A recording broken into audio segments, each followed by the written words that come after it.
noite, pessoal. Nós estamos aqui para fazer a apresentação do nosso trabalho, que tem por tema Nitossolos e Chernossolos. E a nossa equipe é composta pela Ana Beatriz, pelo Enoclébio de Souza, pelo Françoel Ferreira, pelo Elvis Brison, pela Maria Eloide e por mim, Matheus Luceno. Vamos dar início à nossa apresentação.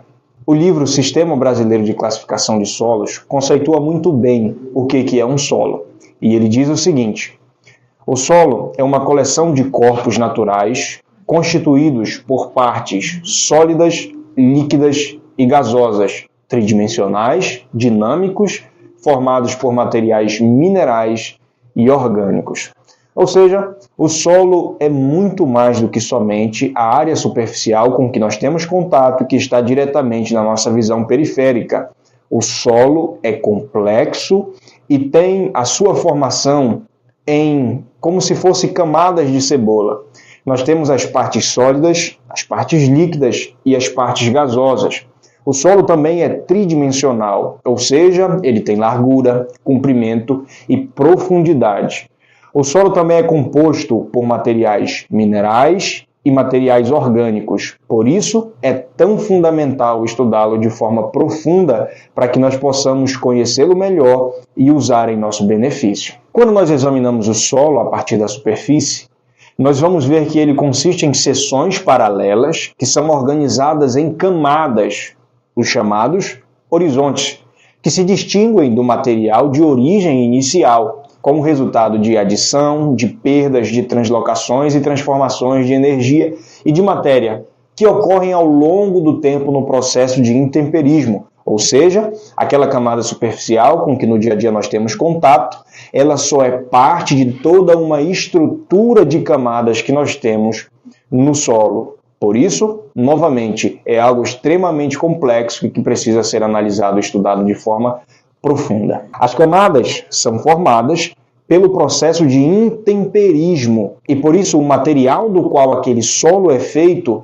ao longo do tempo e dos processos de intemperismo, ele vai sendo desfeito, vai ocorrendo o processo de adição, de translocação e dessa maneira nós temos os chamados horizontes. São vários os tipos de solos que nós temos aqui no Brasil, segundo o livro de classificação de solos brasileiros. Porém, hoje nós vamos falar sobre os nitossolos e os chernossolos. De maneira preliminar, os nitossolos são solos que possuem baixa policromia, ou seja, a variação de cor é muito pequena, sempre vai variar do amarelo para o vermelho, ele é predominantemente argiloso e, como consequência de ser predominantemente argiloso, é um solo que retém de forma muito fácil muito nutriente. É um solo também levemente ácido, que precisa de um tratamento antrópico para que possa nele ser cultivado algum tipo de cultura e ocupa 20% de todo o território brasileiro. Já os chernossolos são solos escuros, de coloração escura, e essa escuridão se dá pelo alto teor de matéria orgânica.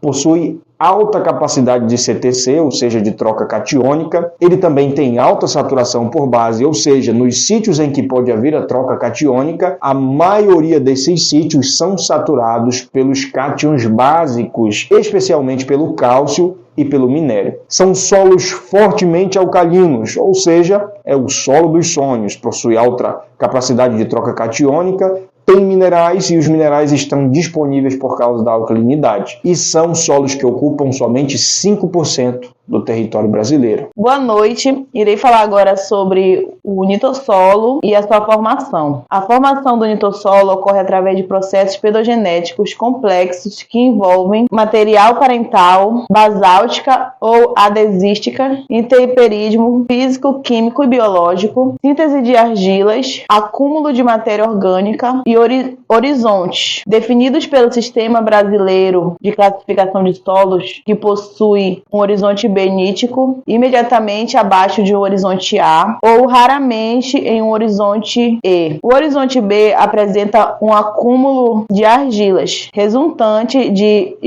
iluviação, movimento de matérias para baixo. Característica do nitossolo: originado de rochas básicas, além de sedimentos argilíticos e calcário, apresentam texturas argilosa ou muito argilosa. mais de 35% de argilas. Possui agregados grandes com alta cereosidade, como mostra a imagem ao lado. Boa noite. Irei falar sobre relevância e fertilidade dos nitossolos. Dependendo do material de formação, apresenta alta ou baixa fertilidade. Geomorfologia. Relevo aplanado torna esse solo possível para o cultivo. Quando o solo está em declividade, o solo torna-se vulnerável à erosão e dificulta o uso de maquinários. Os nitossolos têm acidez ligeiramente elevada e teores variáveis de alumínio. Relevância e fertilidade dos chernossolos. Alto potencial agrícola, alta fertilidade natural, baixa e mediana acidez, alta capacidade de troca de cátions. Características físicas: solos pouco profundos, aprofundos e vulnerável à erosão. Boa noite. Abordarei aqui de uma forma resumida, as principais características dos solos abordados na nossa apresentação. Trata-se dos chernossolos e nitossolos. Vamos iniciar aqui falando um pouco sobre os chernossolos e suas principais características. Bem, horizonte diagnóstico. O chernossolo apresenta o horizonte diagnóstico através do horizonte chernozêmico. É um horizonte que apresenta uma alta saturação por bases, teores elevados de carbono orgânico e de carbonato de cálcio.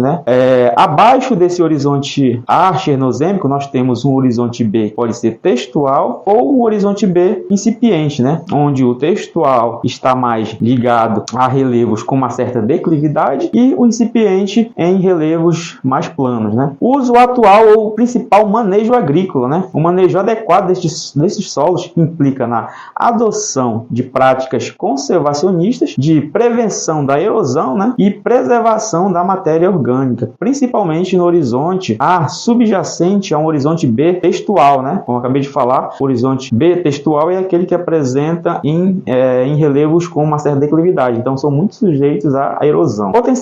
Potencialidades e limitações. Apresenta um alto potencial agrícola devido às suas características químicas, uma alta fertilidade natural e baixa acidez. No caso das limitações, ele apresenta uma suscetibilidade aos processos erosivos, em razão do horizonte B textual, que eu acabei de citar aqui. Ambiente de formação. O desenvolvimento desse solo depende de fatores que favorecem a formação de um horizonte superficial, rico em matéria orgânica e com alto conteúdo de cálcio e magnésio, proveniente do carbonato de cálcio. Região de ocorrência no Brasil. A maior parte ele ocorre na campanha gaúcha, sobre um clima relativamente seco, porém estão presentes em escalas menores em outras regiões de todo o Brasil. Presença de argilominerais, especialmente os do grupos das esmectitas, que é as argilominerais 2:1, e solos com baixa intensidade de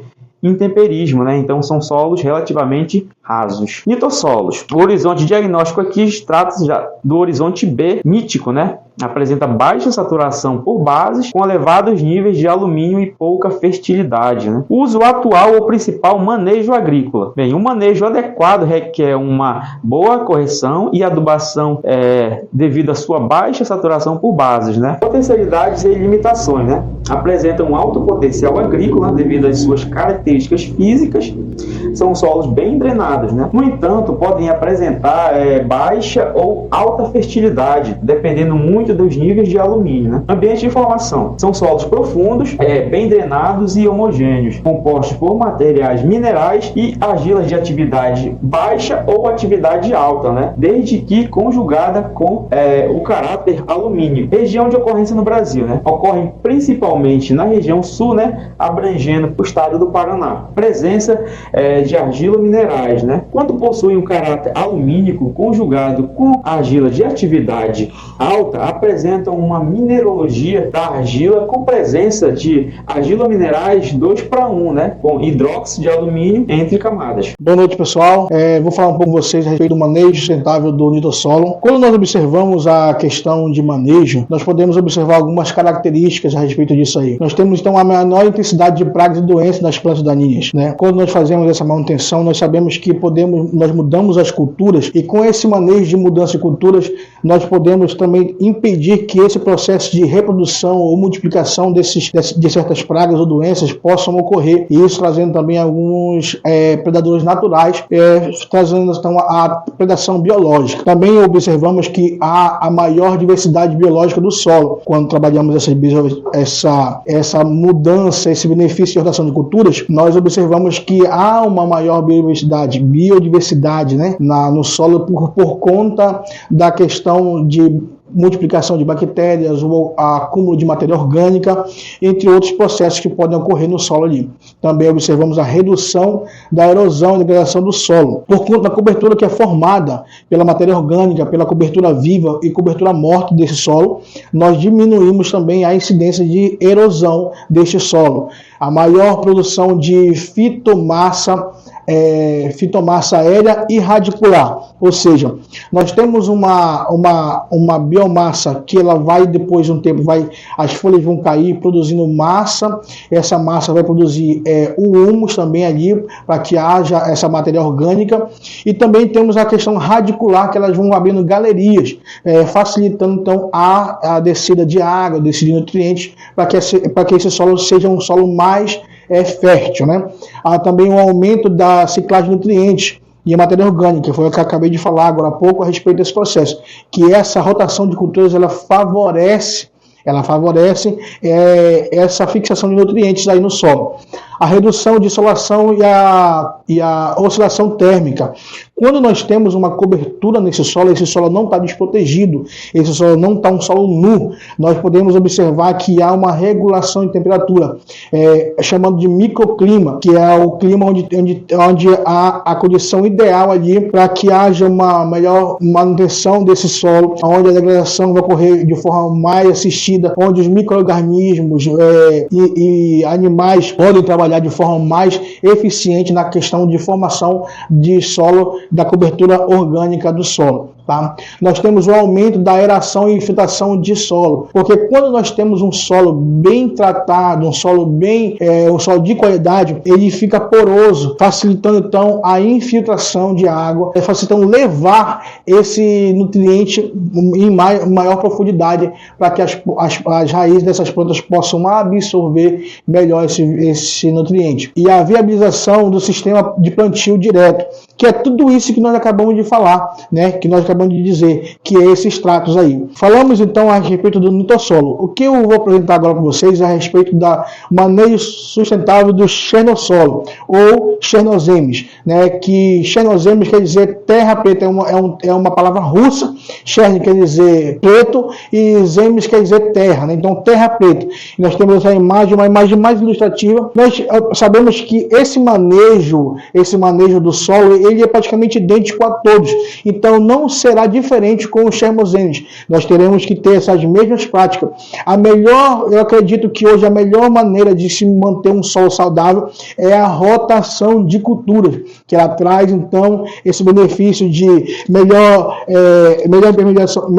permeabilização de água, melhor captação de nutrientes, melhor regulação térmica, melhor controle de pragas, entre vários outros benefícios. Então, sabemos que a rotação de cultura é uma ferramenta tecnológica que podemos aplicar aí para que nós possamos manter um solo saudável, um solo com qualidade, não só no chernossolo, não só no nitrossolo, mas como em outros vários tipos de solo, para que nós possamos manter nosso solo aí produzindo bem.